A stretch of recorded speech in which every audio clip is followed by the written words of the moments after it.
Nagsimula po yung transaction December 15. Na itong si Dayan ay bibili ng Montero. Ang magiging ang ahente ay si Pia. May ni-offer siyang Montero and nagbayad siya ng initial payment na 550,000 on December 18. Then to complete the transaction, para mabayaran niya, bebenta niya yung Innova niya para makumpleto yung payment.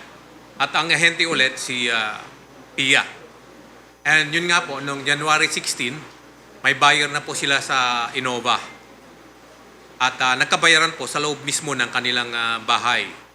And of course, parte ng inimbestigahan natin what went wrong on the night of December 16. Kasi it turned out non-existent po pala yung Montero.